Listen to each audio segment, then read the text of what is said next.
So this is the slide in the middle? No, so I'm gonna introduce you. I'm gonna talk about that. So if you can just jump into yourself, but at the very, very end, the very last slide I added. Hi everyone, thank you all for joining us today. This is our second last Launchpad live session of the year. So thank you for joining. Today's topic is on building a team. And we have a professor from the Department of Psychology who will be coming in to present on that. Quickly first, I just wanted to shout out, we have a speaker series that's taking place on March 27th from 5:30 to 7:30. I believe that is a Wednesday. So if you guys are here, I would highly recommend coming. We have Holly Singer, who's the founder of Milk Jar. She is a U Calgary alumni, and she'll be kind of talking about her kind of journey in entrepreneurship and starting Milk Jar out of her kitchen to building it to be the brand that it is today. So if you guys are interested, sign up there. I will also put the link to sign up for the event in the newsletter or the weekly email that goes out tomorrow. So now, without further ado, I will introduce Tom to come and talk about building a team and high-performance teamwork. Welcome, Tom. Thank you. Okay, check. We're here, right? Did I get a fancy poster like that last session? That's a different event. Oh, yeah. Okay. But you got a great community poster. Okay, great. How's everyone doing tonight? Great. Yeah? Tired, hungry, excited? It's kind of that time of the year, right? Is everybody a student, like at U of C? Anybody not a student at U of C? Okay, cool. So what brings you here? Like, what's your affiliation? Sorry if your mouth's full. You're researcher. Okay, great. So faculty? Okay, cool. Postdoc, yeah. Grad student? Grads, yeah. Mm-hmm. Yeah, okay, good. And, okay. Is everybody interested in entrepreneurship? That might be a stupid question, but I'm all about asking. All questions are on the table. You'll see how I get at that a bit more. So that sounds like a yes. Okay. Which area of entrepreneurship? Anything in particular for you? Ed tech? Mm-hmm. Do they still have the Ed Tech podcast? There was a podcast, this Ed Tech podcast through U of C that I was on because I have a educational technology. So maybe we should talk sometime. Anyway. Yeah. Okay, cool. So that's a yes. Everyone's interested in entrepreneurship, innovation, and changing the world and getting rich? Yeah, for sure. Okay, well, I'm not rich yet, so I'm the wrong guy. Working on it. That's a work in progress. All right, cool. So that's a good little warm up. So you can call me Tom. I do like to engage with you as much as I can. I'm a professor over in psychology. I'm in industrial and organizational psychology. That's an area of psychology that is about applying psychological principles to the workplace to improve people's experience at work, their well-being, their satisfaction, engagement, their ability to innovate, be creative, create change, to lead people, to work well in teams. Teams happens to be an area that I focus on. And I do quite a bit of consulting as well to organizations about how to design and develop their organizations to be more effective along these lines. Strategy, executive leadership teams I've been doing quite a bit with lately because it's a very interesting and challenging kind of team. So I'm happy to talk from, I also, of course, have a lab and publish research on all this stuff. But that is getting boring now. So I like to talk about the applications and creating really new things and not being jammed in the boxes that the journals put us in. You know what I mean? Okay. But we still do that. I've got about 12, 13 people in my lab plugging away at this high-performance teamwork thing. So that's what I'm really focused on. There's some of the people. This is actually pre-COVID. We still haven't got around to taking a new picture, and we do have a lot of women in psychology. Now I have a few more men in the lab, which is nice. My background, just really quickly, so I did start, in fact, I was born and raised in Red Deer, Alberta, good old Red Deer. 20 years, did a couple of years at Red Deer College, transferred here for 2 years and got my honors on virtual teams here. Then I went to the University of Western Ontario for a master's and PhD, and then I ended up just back here. So it's been 13 years or so. In 2014, I co-founded the company Work Evolution, which was about supporting what then would be called distributed work, people who work where and when they're most effective. It's sort of the pre-hybrid work term. And so for 6 years, we really grinded and bootstrapped away at that and didn't really get too far. So we were trying to help leaders and teams and individual contributors understand how to perform well in an environment like that. It used to be called things like teleworking or flexible work.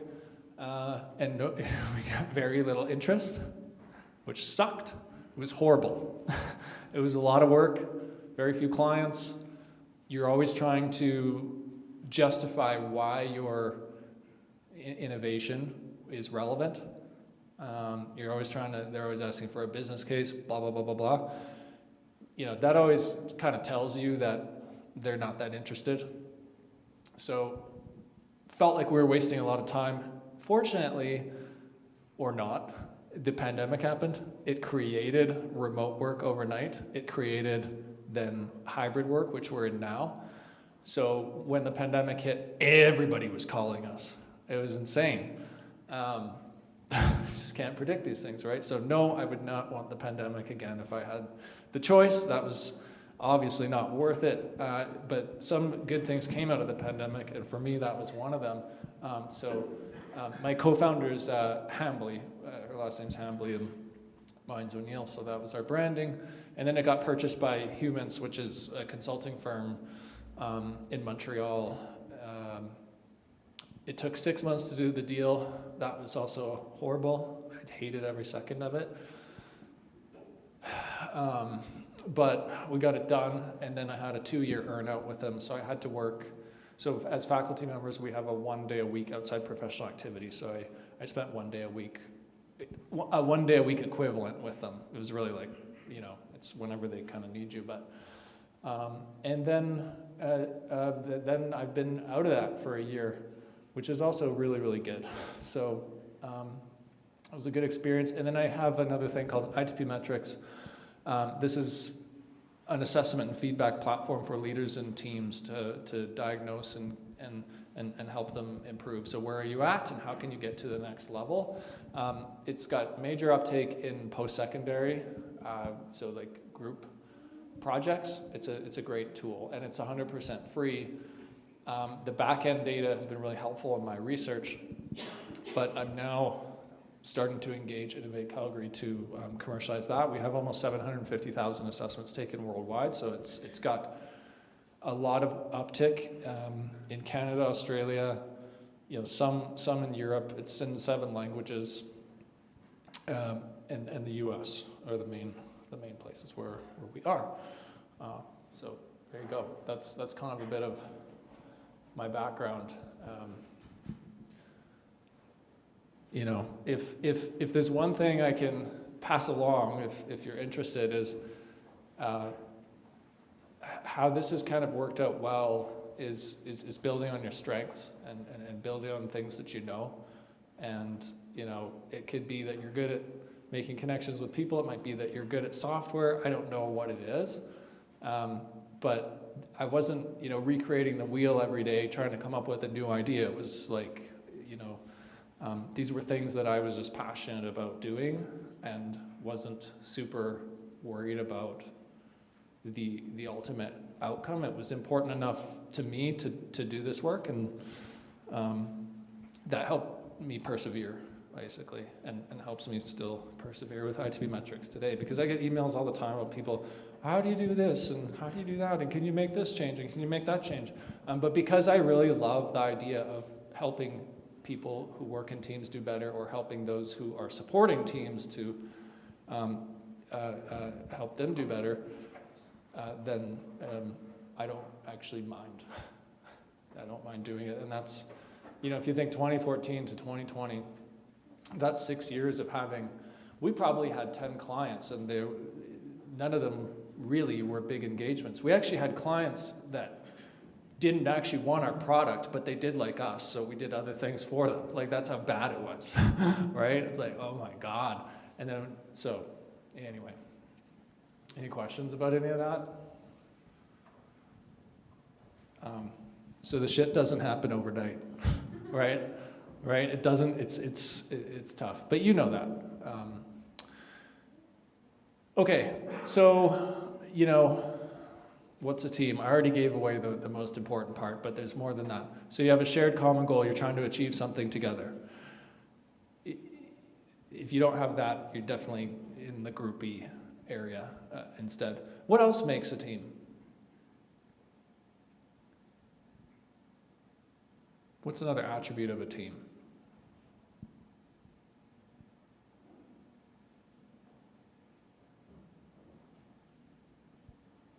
Yes.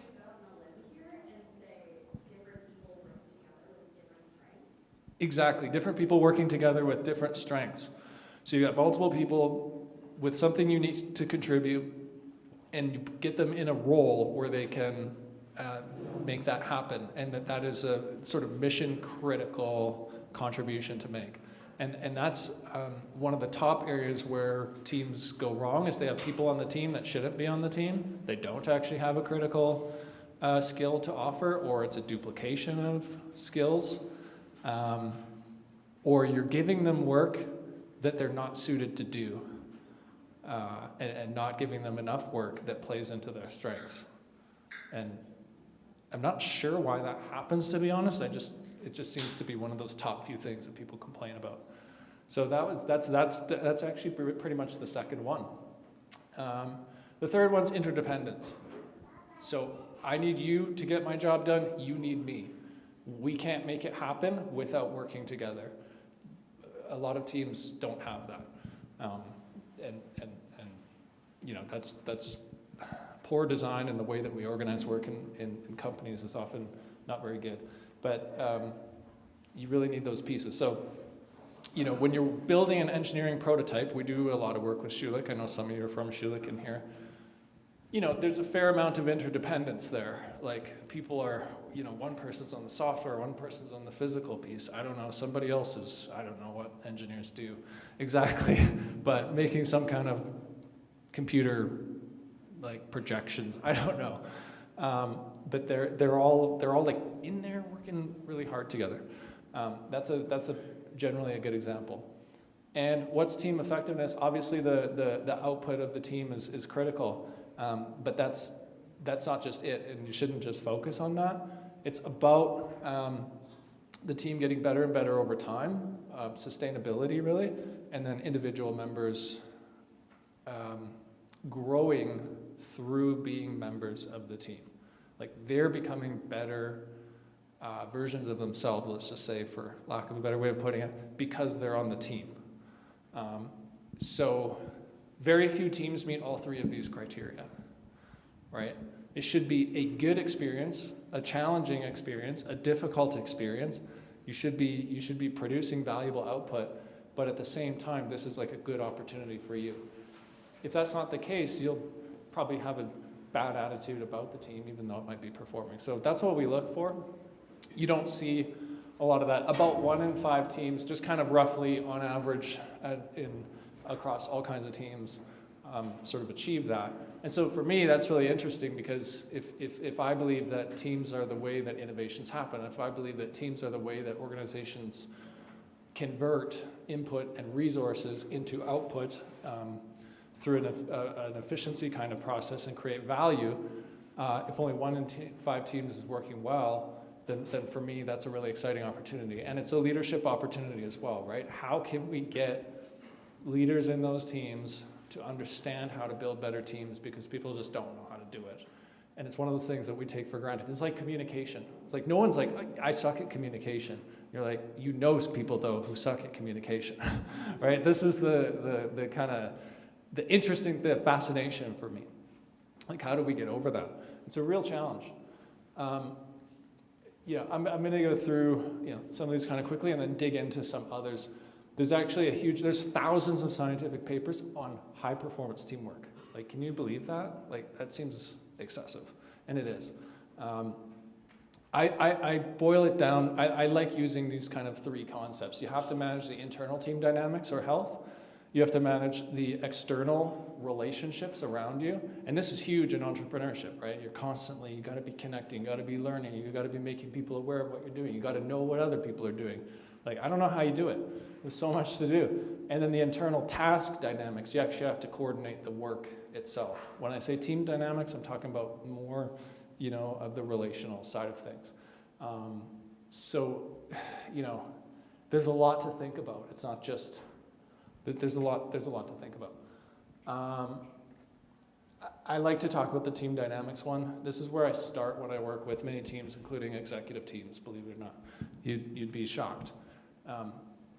We say, this is by somebody named Patrick Lencioni. It's just a heuristic and an easy way to think about things. We say the foundation of effective teamwork is high trust and psychological safety. And the reason for that is because when you don't feel safe to speak up, when you don't trust the people around you will do their work, or that they can do their work, or that they have your best interests in mind as well as theirs, then when the inevitable conflicts come up, because we're interdependent, we need each other to get to our outcome. Through interdependence, naturally, we're going to have different ideas about how to do it, right? That will happen. If I don't trust you, then I'm very much unlikely to approach that conflict. I'm going to be probably quite scared of it because I assume that harm is potentially going to come to me. And this is why the primary way to deal with conflict is to avoid it, sadly, because there isn't enough trust in this world, right? Without conflict, people won't be committed to a course of action because they haven't expressed and shared their views, so we don't have commitment. Without commitment, people will avoid accountability and then have an inattention to results. Think of any project team you're ever on, school or otherwise, that wasn't good. You could see elements of this in there for sure. On the other hand, if we want to get into more of a creative space, we have to build this bed of trust.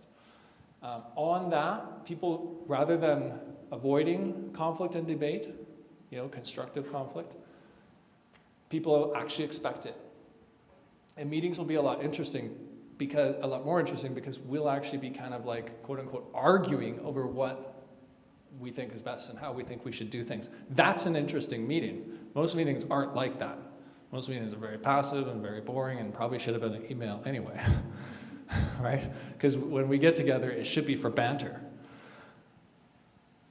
If we demand debate, when we do generate consensus, we'll be much more committed, and commitment is what comes to motivation. Think of any time you try to do something hard in your life, get good grades, put some kind of degree, lose some weight, run a marathon, whatever it is.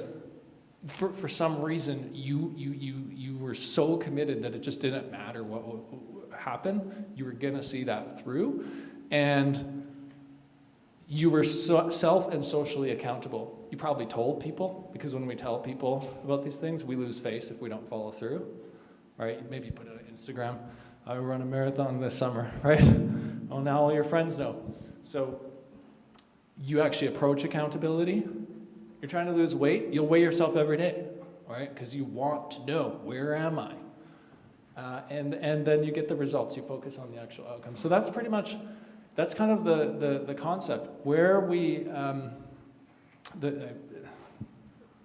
got some slides in here that go into more detail on these things, but there isn't a need to. I've already explained it. The trust part is what I want to ask you a few questions about.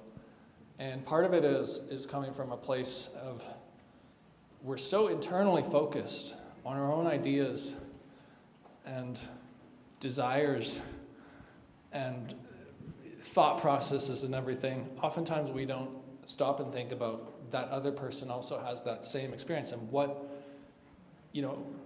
how did they come to a different conclusion? So we don't do enough trying to understand the other person compared to trying to convince the other person of, let's say our perspective, right? And even from an investment point of view, trying to get investors, the most important thing you can do is understand what those investors are looking to invest in and why. Not to sell them on your product without knowing their background. And how are you going to know? I mean, you can do your research. Hopefully you can actually ask them questions. But we always feel a pressure to sell. In fact, I felt that pressure a lot during that acquisition I talked about. But when I actually just started asking potentially interested clients what their issues were, what are your current challenges in the space of organizational culture, teamwork, leadership? Do you have any challenges? What are they? What's stopping you from moving forward? Why does that matter?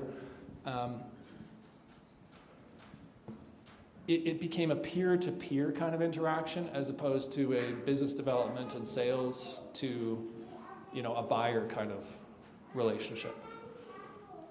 So it's really, like, this trust piece is so important.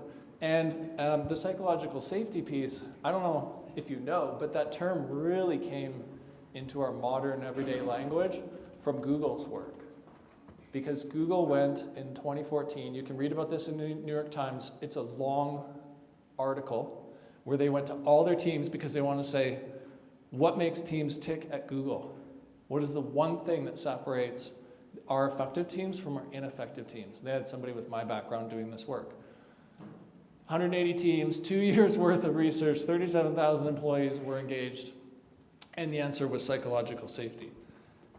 And Amy Edmondson from Harvard had actually developed that construct in 1999 in a scientific article. So we were all like, we knew that for 15 years. So that's kind of the delay between, how long things can take to get out of the scientific journals and sometimes the universities. Fortunately, there's places like this now. So that's a bit of the lag. It's also the power of Google, right? Google found it, so it's like, it has to be true, right? So what is psychological safety? Because we talk about this all the time, right? You probably hear this every day or every second day on this campus. These are the actual items that Amy Edmondson had produced. So it would be things like, if you make a mistake on this team, it will be held against you.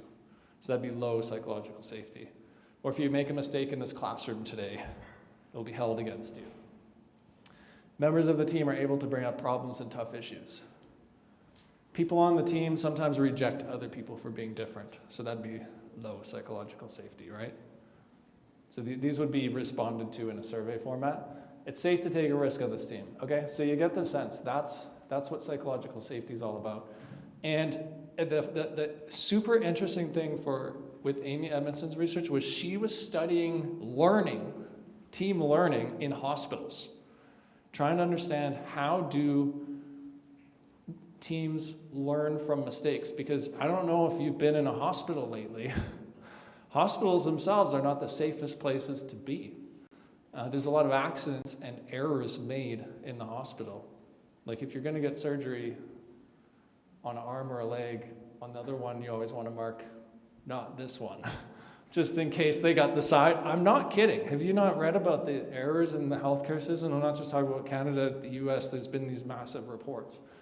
Unlike the aviation industry that largely eliminated errors that caused plane crashes, it's not as easy to do in healthcare.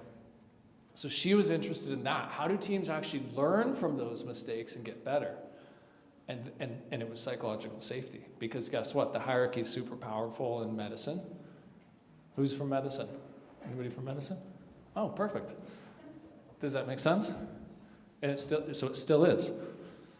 I know they want to change that. And it's probably progressed, but it needs to progress a lot further. So with that powerful hierarchy, people don't feel like they can speak up. So you don't learn when mistakes happen, you just keep making them. and making them. The next person comes along, they don't get to learn from your experience. So that's where it came from. All right, so I've already covered the rest of this, but I think I will share a couple of these sort of, people always ask about like communication. So I said, so there's not enough listening in this world, right? We're not listening to each other, all right? It's a bunch of noise. So, you know, open-ended questions are your best friend. Open-ended questions means you can't answer with yes or no.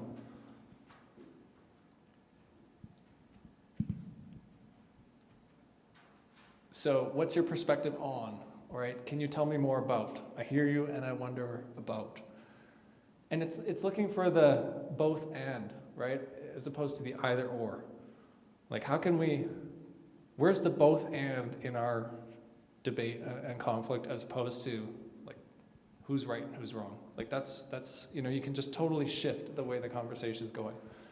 All right, so, you know, there's lots of these, but, you know, I'll just encourage you to sort of keep them in mind. I don't need to, I've talked about commitment. I'm not getting into these ones, don't worry. All right, you can, but I will make these slides available should you want them. Now, results is at the top. What's the problem with only ever talking about and thinking about the results, the productivity, and the impact, and ignoring the rest of the triangle or other things? Yes?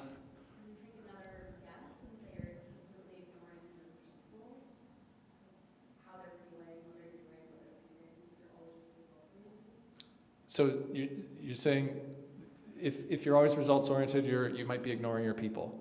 And what would be the problem with ignoring your people? I'll ask someone else. Thank you.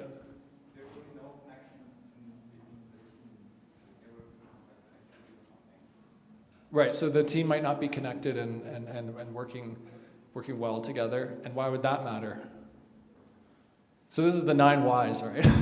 Yeah, you got it. There would be less of creativity and people would be working under fear. So that's why it's very important to be human and to be understanding what your team really is working towards. Right. There'd be less creativity. People might be more fearful. It's a high stress, high burn kind of environment, right? Certain companies like Deloitte, you know, the big consulting firm, a lot of our graduates, like they have the skills to go there and some have and some do. Talk about results. I mean, I don't want to, anybody from Deloitte here, just in case? We don't want to piss someone off from Deloitte. I feel like I'd get killed on the walk to my car. High burn, very intense work environment, all about results, nothing else. So you tend to have people go there to get some experiences, get some access to certain clients, and sort of move on because it's not a good. So all those answers are 100% correct, right? And yet there's a lot of pressure to get results. I mean, you might have funders. Like, does anybody have an incorporated business? Some do. Anybody have investors, outside investors? Still working. So like, be careful what you ask for, right? Because again, as you said, when it turns to appear, people want more than just, or the result for what? What is it that we're trying to change in the world? Like, we're making this new, like, carbon fiber, but how is that going to improve people's lives? What's the meaning behind this? Why should I work 14 hours a day trying to get this done, right? And that, if you can get that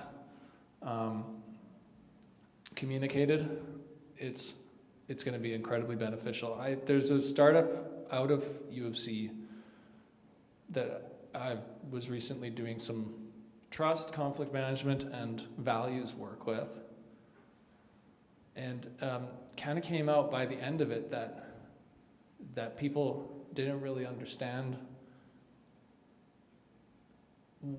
what was the purpose of the company beyond getting more money from investors, like selling stuff, making widgets, right? And they you could tell that the long hours were starting to take a toll. And founders have a really big impact on this. I'll just say that, okay? Right, and how they're spending their time and how they're talking to you.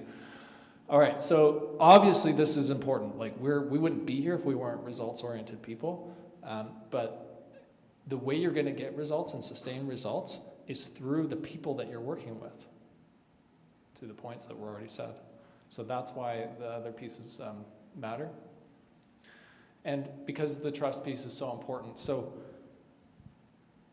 what would it be like if you were working in your team or your startup and people were high in trust? What might be some behavioral examples of what would show high trust in a team?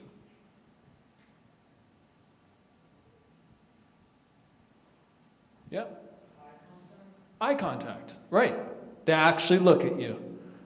They actually say, how are you doing today? Is everything good with you and your family?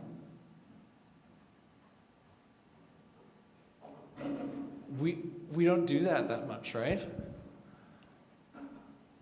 So good one. I like that. What else? What would be another example? Yeah? Sharing the outcomes? Giving credit to those who contributed to getting to the outcome, and yeah, that's big, right?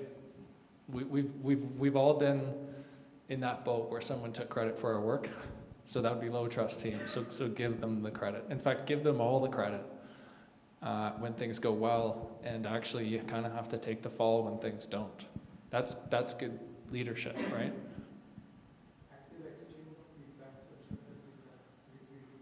Yeah, you'll see all kinds of feedback and constructive feedback, and this is how we get better, and how are we going to do it? Like, how can, that would be a great example of a high trust team. So this is clearly something we want, right? Fun one. What are some things that erode or suggest a lack of trust in a team?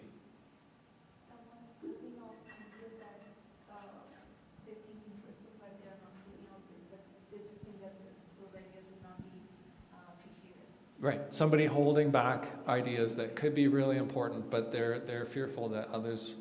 Specifically happens when like someone who has more experience starts speaking up first. That kind of biases all the other people in the room, and all the other people are biased based on what they just talked about.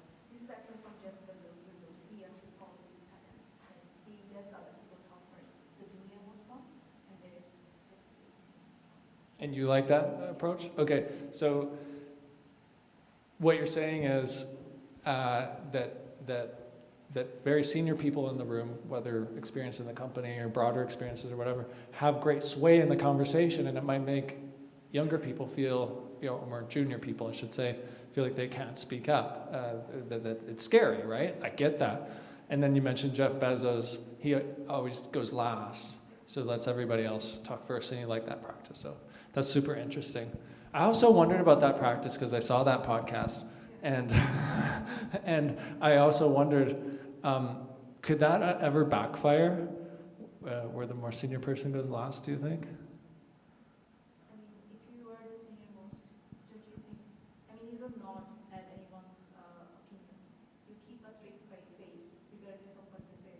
And then if you have the seniority and the maturity, you will be able to stick to your ideas. And that's just, I think they should have more confidence than the most ones to hold on to their own opinions. Okay, fair point. So doubles down and says, yes, it's good to let others go first. Good. No, I think that's fair enough.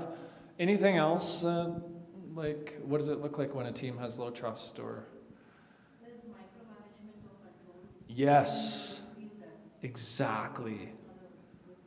So with all these leaders who are micromanaging people, where does that come from? A fear that their people are not going to deliver, right? I don't know if that fear is coming from them personally because of something about them or some previous experience with those people, but yes, exactly. Micromanagement is a great example of low trust. And who likes to be micromanaged? Like, has anybody been micromanaged? Like, where every day you're worried about being corrected for everything you do, right? I have a first-hand experience, like from a boss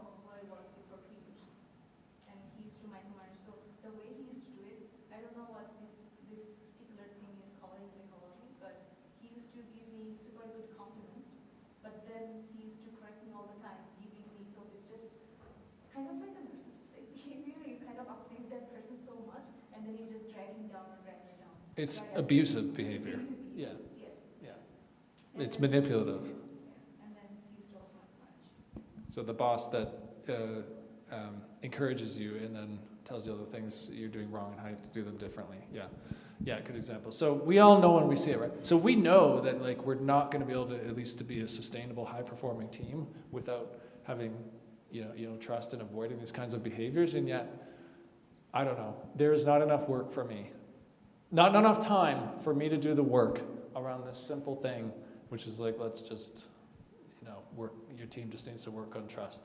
I'm talking big organizations in in the executive space, it's like very tricky, right? Because there's these complicated compensation packages where like, if my department does really well, and it might have to come to the expense of yours, but I'm gonna get a huge bonus. So they do have some very interesting dynamics, as you can imagine. But investing in getting investment in your business, okay, Shark Tank, Dragon's Den, right? Whatever. It's not exactly the real thing at all. But how many times have you seen, has anybody seen those shows? How many times have you seen them say, look, I like the idea, don't like you? And it's often like a couple, right? A couple people, and they're like, you don't know your stuff, or you're not gelling together, like they're not able to show a cohesive team. We work in the entrepreneurship, used to, now it's, my software is still being used there, but in NT entrepreneurship, what is it, 317 or something? Anybody in that in Haskane? They have to generate a business canvas. And there's a couple hundred teams a year. And we found that just the assessment of the health of the team itself explained half the variance in investors. So they had pitches at the end of the year, and then they had investors from the community rate the likelihood they would invest in something like this. It wasn't actual investment. They also had a $10,000 prize for the very best team, and about half of the variance, completely ignoring what they were talking about. If we just knew how well the team members viewed themselves as a working unit, how well they were getting along, how well they were making their progress toward their goals and things like that. That was about half the variance in getting an investment. And if you think about it, if you don't trust your business partners and that immediate founding team, right? So you need to be really careful about that.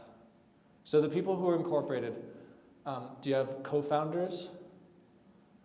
So that you have share agreements with them so it's in a way, it's like a spousal relationship because it's a legal binding relationship. You're not married, but you're legally bound. Right?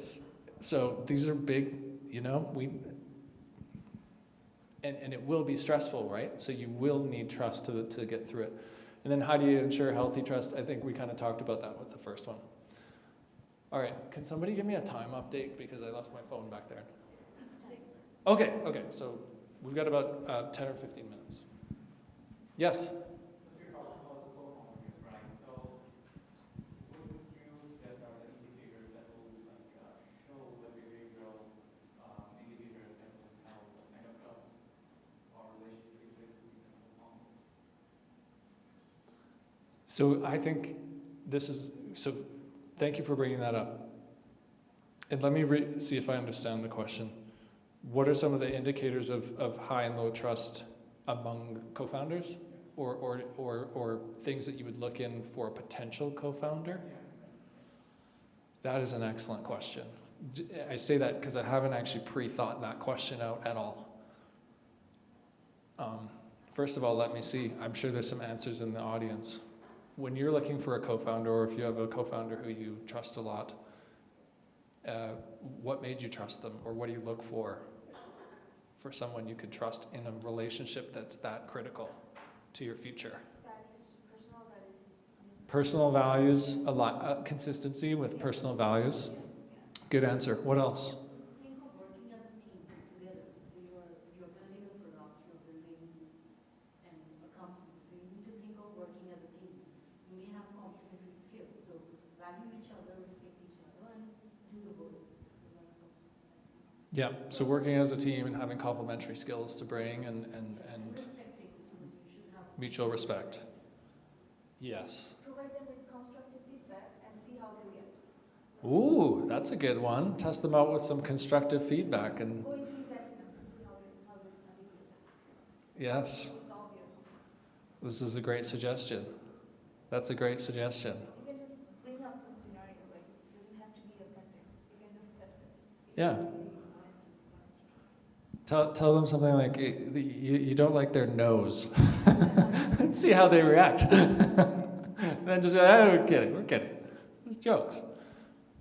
I'm kidding. It's been a long day. Those are great suggestions. Those are better than I feel like I would have been able to generate. Does anyone have other ideas? What would you need to see before you would sign a paper splitting up your business 50-50 with someone else? What would you need to see in that person?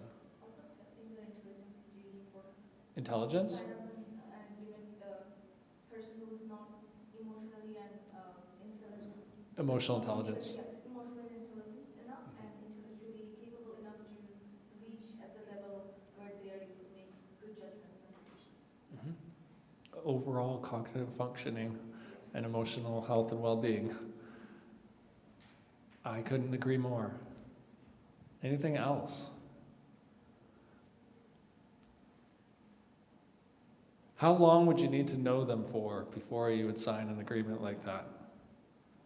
6 months, 1 year, 10 years, 20? 6 months is a good 6 months is enough? But it also depends on the quality of time spent. True. If you're just meeting that person once or twice in 6 months, doesn't matter. Doesn't prove any point.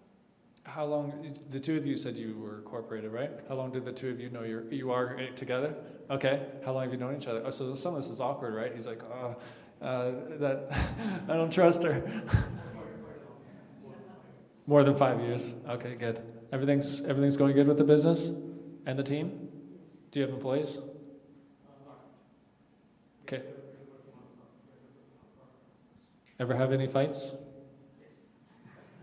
Come.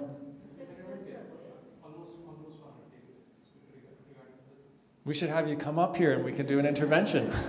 Just kidding. Fantastic. No, thank you. Awesome. That helps to hear from you. All right, so good stuff. This is probably the consolidation of the scientific literature on high performance teamwork and like I'll just point out the really key concepts. So a compelling direction. So why are we here and where are we going? Purpose, right? Purpose and direction. Why are we here and where are we going?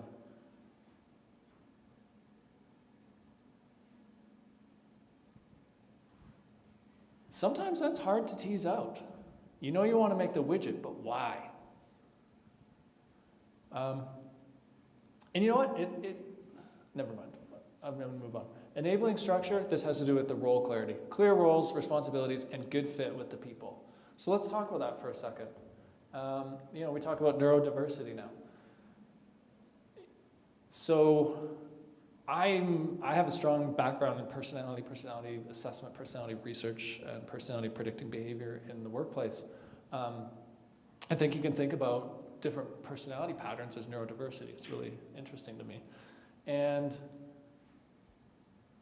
when you have a mismatch between someone's personality related, so personality can be thought about where do you get your energy from, right? The classic one, introvert, extrovert, right? The extrovert gets energy from being in a social situation. The introvert loses energy from being in a social situation. You put an introvert alone, they start powering up, right? And then they're like, okay, I can go back in the world, okay? You put an extrovert in an isolating situation, they're losing their mind. They're becoming depressed very quickly. So it's an interesting way to think about personality. So what do you want to do? You want to make sure that as much of the work that someone's doing in the team is consistent with where they get their energy rather than where they have their energy drained. Does that make sense? It does, but it's easier said than done because there's a lot of different personality traits. I won't get into the models and everything, but how about this? So by show of hands, you can say if these are personality test items, if it resonates with you or not. Like if you would say that's characteristic of you, you could say yes, and if not, leave your hand down. So trust others. Would you say yes, that's you, or leave your hand down? To some extent. Okay, so there is a base rate dispositional tendency to trust. Some people are super skeptical and it takes a long time. Other people extend trust right away. Get angry easily. Oh, that didn't take long. Anyone else? Who? Okay. Oh, okay. Anybody back there? No. The chill group sitting back there. Use others for my own ends. I still haven't had anybody admit to that one in a group setting like this, but people do endorse it in confidential and anonymous surveys. You know, not like a lot, but people do endorse it. That's a kind of honesty, humility, integrity kind of question. So integrity hasn't come up yet. I think I would be looking for that in a partner, business partner. Like to tidy up. Ooh. This one I never understand. I'm like, who? What do you mean by organize, give a structure? Organize and structure things. Organizing my work, or organizing myself, or life, which part of it? Just in general, all of it. Yeah. Mm-hmm. Amazing. So that's kind of a, I think it's a sub-trait of conscientiousness, like just organization or something. I'm always prepared. Whoa! Pardon? Prefer that I'm always prepared. Yeah. Back there? So. Yeah, okay. Postdoc? Yeah. That makes sense. Do more than what's expected of me.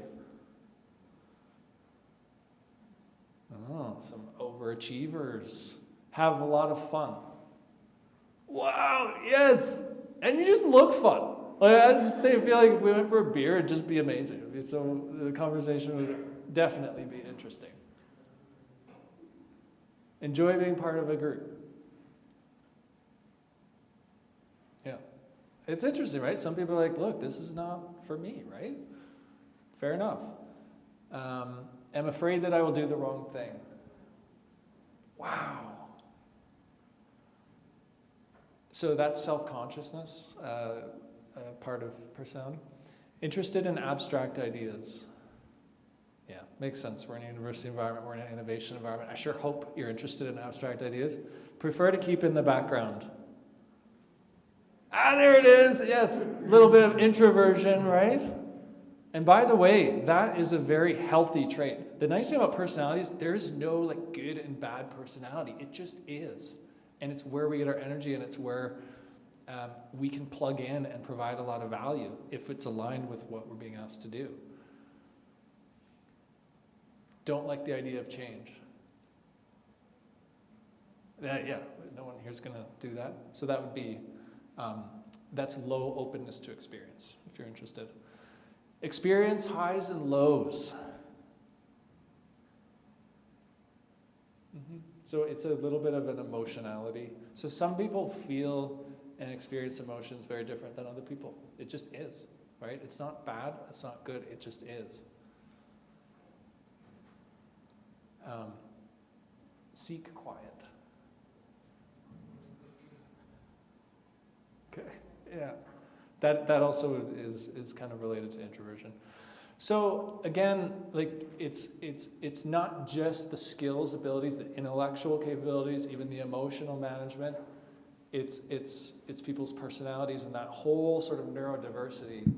And you can only really know a person well enough to get those tasks aligned if you actually spend time with them. Right? Spending time together, not just doing the work, but also doing other things. One of the things that I do with executive teams is they spend time not doing work. like lunch is like an assignment. And they're like, after a few months, they're like, I don't know, things are changing, things are turning around. I'm like, this is just,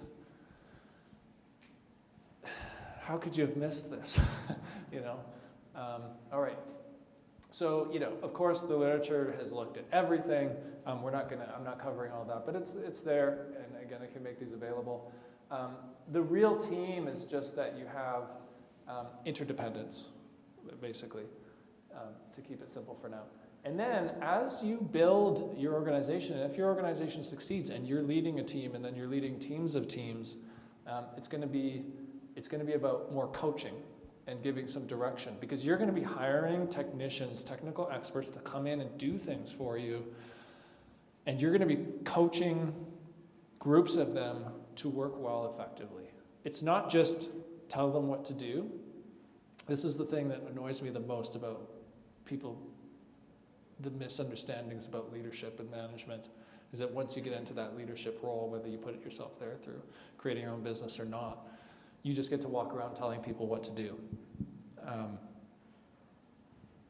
No. You get to give advice. You get to observe and make suggestions. You can ask those open-ended questions. Have you ever tried blah, blah, blah? Is there anything else that might work? Okay, so that's the sort of coaching thing. There's a whole area in that. And then having a supportive organization, so a culture. So think about the culture that you'd like to be a part of. Think about the culture you want to create. That's how you show up every day. That's what kind of behaviors are reinforced and rewarded. Sometimes bad behavior is rewarded. In fact, a lot of times bad behavior is rewarded in organizations, and that's why we have the toxic organizations we have today. And there's a lot of it at this university. I don't care that we're on camera on YouTube Live. I'm a full professor.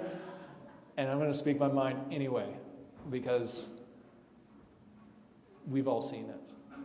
And the reason why that bad behavior exists is because it's like evolutionary. It has somehow enabled a person to be successful in a system. So what I'm saying to you is, as you create new organizations, you need to stand up and stop that kind of behavior as soon as you see it.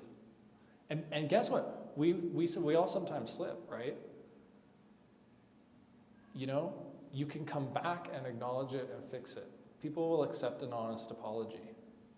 Or you can ignore it, and then it becomes one of those things that can take a life of its own. How you do anything is how you do everything. You're like, just this one time I'll let it slip. No, that just turns into a pattern, which is culture. And then, as people enter the organization, they see how you behave, they see how those other people behave, they all do it, and they realize, this is how we behave here to get ahead. And that's how it happens. And then I get a phone call from your massively successful 10,000 person organization that has culture problems to the point where, I've been in situations where people have had human rights complaints and issues, all right? So, and you can change this. All right, so that's my pep talk about that. And we're winding down. My new, a new assessment in my ITP metrics, so individual and team performance metrics platform that is currently in MVP. It's a minimum viable product right now. I worked with, do you know the Avatar Innovations group? You've ever heard of them? That's interesting. It's an incubator downtown working in the space of clean energy. Doesn't matter. Interesting group though, and we did some research with them. We've interviewed a number of what we'd say are successful entrepreneurs, and generated a behavioral competency list of what effective team members do in entrepreneurial kinds of team environments.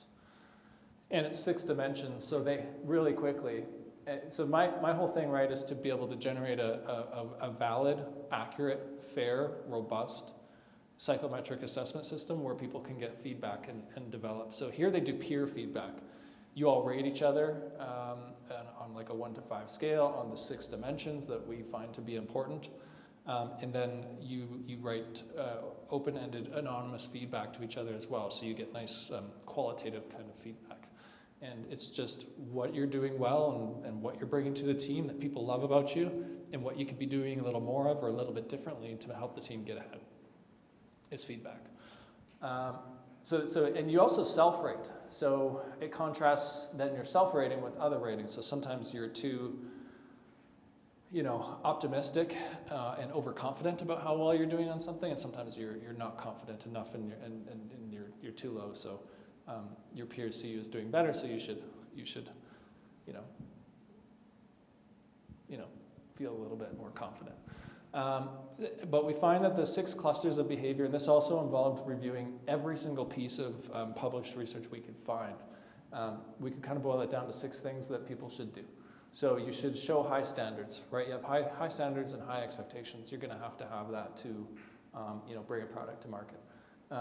Social dexterity, right? So you have to have just basically a good repertoire of social skills.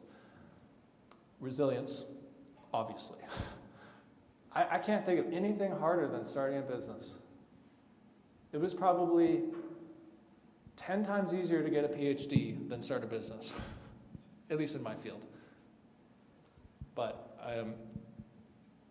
even though it's psychology, I don't think it was easy. Visionary, obviously. You need to be able to look into the future and want to go there. And look, a lot of people aren't. That's just not part of my wife isn't. She has no interest in that. This is live. I hope she's not watching, probably not. She's into the Married at First Sight. You see the show?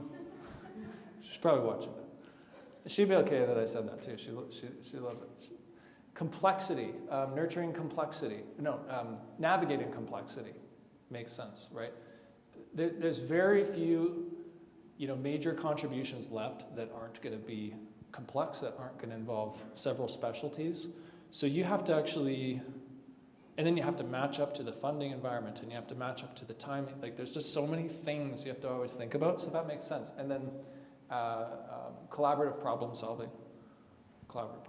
So those are kind of the 6 things that we think make a good entrepreneurial team member. Do you think anything's missing or surprising?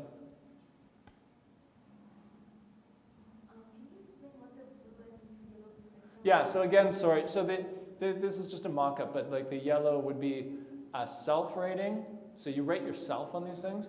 You also get rated by all the other people in your team, and then that's average. And then you get the blue line is that averaged peer rating of you. It's exactly like 360 degrees, but we only accommodate peers because it's focused on the team. But our free one is like this. It's 5 dimensions, and they're just a little bit different. So if you ever wanted to try that, everything on my platform is free, other than this one's still in beta mode, so you can't access it, and I hope to commercialize and charge for it, because we've given away, like I said, almost 750,000 assessments now. I think that's enough over 10 years. So it's time.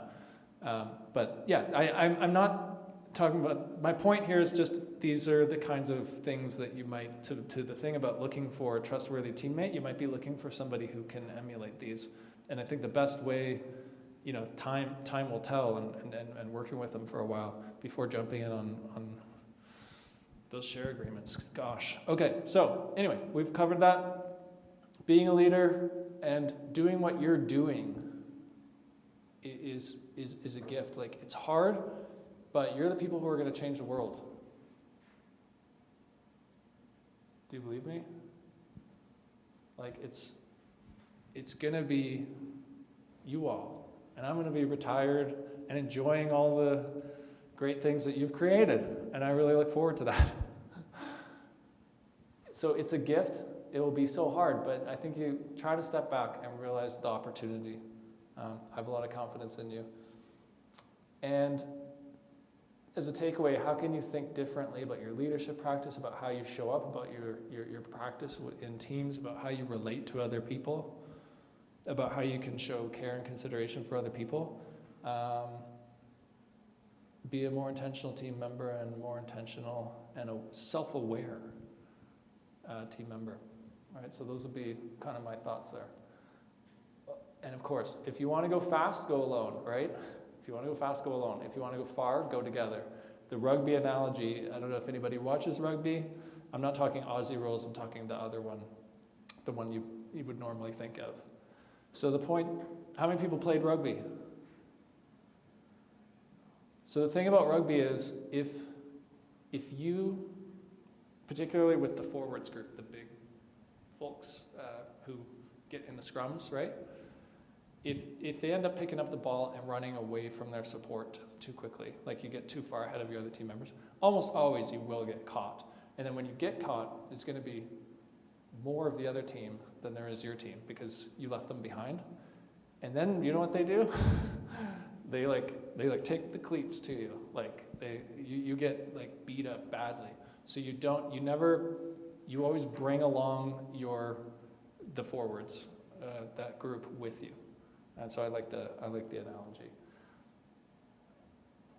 All right, good. So thank you very much. Appreciate the opportunity to be here and keep in touch. We do have one question online, which was from pretty early on in the session, which was just if you can ask, it says, can I ask in what range the company was sold for and what the process looked like? Does that mean anything? Sure. Oh my God. Oh, this is painful. Mine? It was from early on in the session, so I'm not sure exactly what the question is referring to, but yeah. I think it's okay to say. I've never really said publicly. The only thing that holds me, I don't care. It's just that I had a co-founder, right? But I'm sure.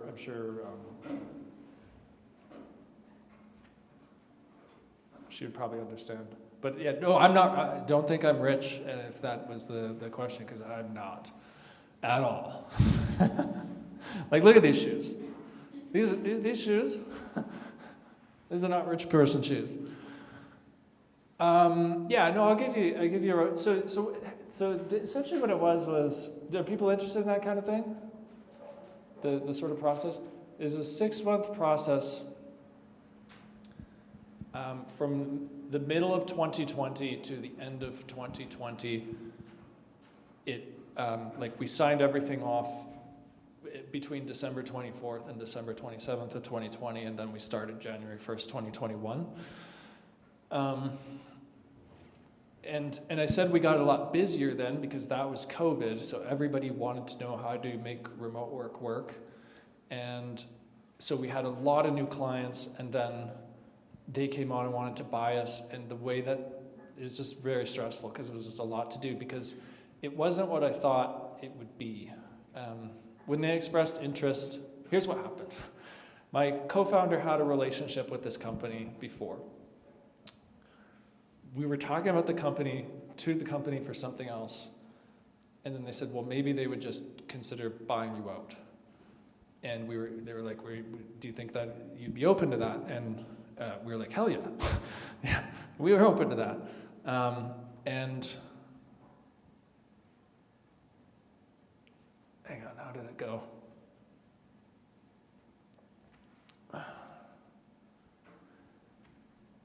So we got on a call with the transaction guy for the company, and the financial controller. And he's like, well, what do you think your company is worth? And we'd pre-talked about it, so we're like, we think it's worth $1 million, which is really not like a lot of money for something you worked on for 6 years. There's 2 of you, there's taxes, it's not much, but it seemed reasonable based on what we had. So I'm not talking about a $10 million or $100 million company here, right? This is small, but still, it's something. And so he's like, okay, yeah, that's kind of what I thought. We'll sort of get back to you. So I was like, oh, interesting. Like, are we just going to get an offer and that's how this works? That wasn't what happened. What happened was a due diligence process unfolds where they look at every single thing of potential value that you have. You literally have to produce it. They like check it all over. You usually work with one of your own. You each have like a transaction representative that will help you with that as well and help you appraise the business and all that. So you have to hire them. You have to pay someone to do that. Then came a spreadsheet that was my absolute nemesis. Not a huge spreadsheet, but just breaking down how the deal would unfold, because a lot of times it's not just the technology that they want, but they want you. They want your expertise, they want your team, and they want your relationships, and you to also participate in maintaining the relationships. I didn't think that was going to happen. And they wanted a 3-year earnout. So when I say earnout, I mean you have to come on and commit to that period of time.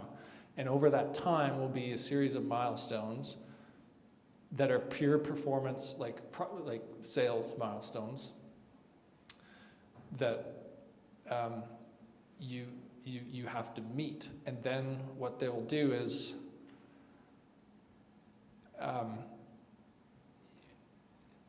as you meet those targets, you'll get like proportions of what you've agreed on for the total sale and value of the company. So you get a cash on close of some percent. So the day we closed that December, we got some cash.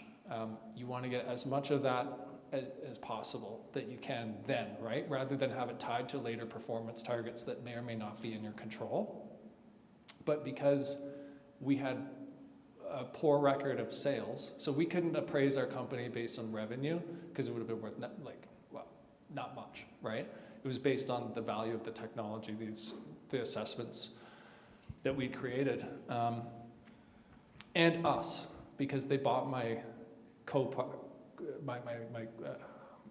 co-founder out and she became partner in the firm. So, there's value there obviously as well. And then they got me and all my expertise. So anyway, we didn't get that much cash on close, which sucked. It was nice at the time because we were just happy to get something because we were so desperate. But it wasn't great. I don't know, not a fraction of the 100%. So if $1 million is 100%, sort of a fraction of that. And then the rest, we had kind of, okay, you'll get another 20% if you meet this target. And if you miss the target, we would just get a portion of it. So let's say you sell $400,000 worth of work in the first 6-month period, then that might be aligned to getting the next 20% tranche of your company's value given to you in cash. So we had, it was 2 years, so we had 4 6-month performance targets, and at the end of each one, based on how well we did, we got that proportion of the company. So you can say it's $1 million company deal, but that you might not get that at all because your company might not perform. And so that, back to that negotiation table, it was like everything you could ever sell and how it would all convert into this process, right? It's the whole deal. And so you end up just negotiating all of these things, and then there were salaries. So we did get a salary. We each got a salary for the 2-year earnout, and we did not meet the goals. We did not meet the performance targets at all. But what I got out of it was the experience of going through that and just knowing what that was, because I just had no idea, which would really change how you position your company and timings of things and all that. And then personally, I got exposure to a lot more clients. So all the work I was doing was delivering, working with clients, closing clients. And we just didn't have the network to do as much of that over the 6 years. They had a lot of clients. So, and then, like I said, I got a small salary. Like I got a prorated good salary, but because I was only 1 day a week, like it's not gonna be a huge amount of money, right? It just wasn't. But because of that experience and the network that I got, now being out on my own, I'm actually making good money now. Like, it's pretty good. Leadership or communication.